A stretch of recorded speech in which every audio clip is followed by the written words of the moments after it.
వాడు తప్పకుండా ఏం చేస్తాడు, దాడి చేస్తాడు. అప్పుడు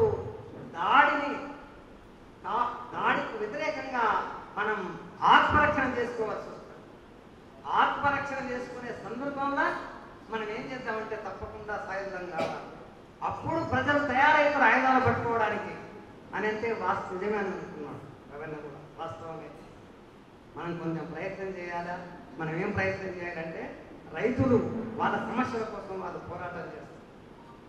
సమస్యల కోసం పోరాటం చేస్తే తప్పనిసరిగా శత్రువు ఊరుకు ఉండలేదు, దాడి చేస్తారు. అంటే అనేక రకాలుగా దాడి జరిగే అవకాశం ఉంటుంది. అప్పుడు దాడి జరుగుతుంటే ప్రత్యక్షంగా జరుగుతుంటే ఎవరైనా ఆత్మరక్షణ చేసుకుంటారు కదా.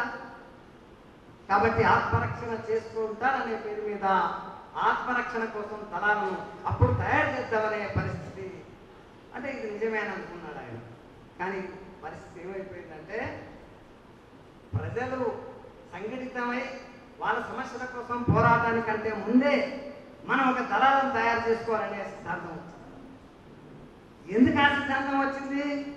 ఇదంతా కూడా గత 40-50 ఏళ్ళుగా ఎమ్మెల్యే పార్టీలో, పుల్లారెడ్డి నాయకత్వం జరిగిన పార్టీలో, మన రవీంద్ర పనిచేసిన పార్టీ ఇవన్నీ కూడా ఉన్నాయి. తర్వాత ఏమొచ్చిందంటే వాళ్ళకు పెద్ద ఎత్తున సంఘటిత ఉద్యమం, సమస్యల కోసం అనేక సంఘాలు.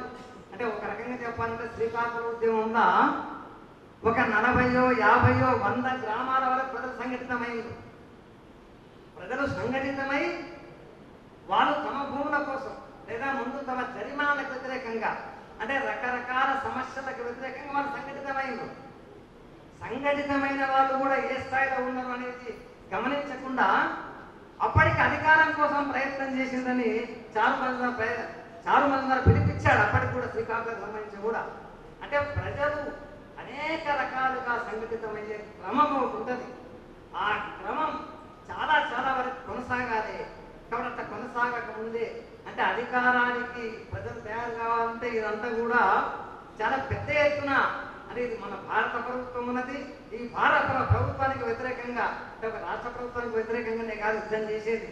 రాజ్యం అనేది ఒక రాష్ట్ర ప్రభుత్వానికి సంబంధించింది కాదు, భారతదేశానికి సంబంధించింది. ఆ రాజ్యానికి వ్యతిరేకంగా యుద్ధం చేయాల్సిన విషయం ఉంది. అయితే శ్రీకాకుళంలో కూడా ఒక పెద్ద ఎత్తున అంటే కొన్ని వేల మంది సంఘటితం అయ్యిండ్రు. అయినా కూడా అది కూడా రాజ్యానికి వ్యతిరేకంగా సైన్యం తయారు చేసినంత యుద్ధం కాదు అది. కానీ అట్లా భావించారు. ఆ రోజు నక్సల్బరీని భావించారు, శ్రీకాకుళాన్ని భావించారు. కానీ వాస్తవంగా పరిశీలన చేస్తే ఆ స్థాయిలో లేదు. దానికి గాను ప్రజలను మొత్తు కనీసం శ్రీకాకుళం స్థాయిలో చేయాలనుకున్నారు. కానీ శ్రీకాకుళం స్థాయిలో కాలేదు. కాకముందే వీళ్ళకి ఏమనిపించిందంటే తప్పనిసరిగా దళాలు ముందుగా పెట్టి ఉద్యమాన్ని చేస్తే సరిపోద్ది అనుకున్నాడు పుల్లారెడ్డి. ఆ రకంగా దళ నిర్మాణాన్ని ముందు చేయాలా అంటే దళ నిర్మాణం ముందు చేయాలనే సిద్ధాంతం లేదు కదా మనకని మాట్లాడితే. ఎందుకు లేదంటే మనం ప్రజలను సంఘటితం చేసే ప్రయత్నం కార్యకర్తలుగా మనం చేస్తే కార్యకర్తల మీద దాడి చేస్తారు. కాబట్టి కార్యకర్తల రక్షణ కోసం దళాలు కావాలి. అంటే సిద్ధాంతం ఎక్కడికి పోయిందంటే ముందు ఉద్యమ రక్షణ కోసం దళాలు కావాలన్నారు. అంతకుముందు ఏమన్నారు,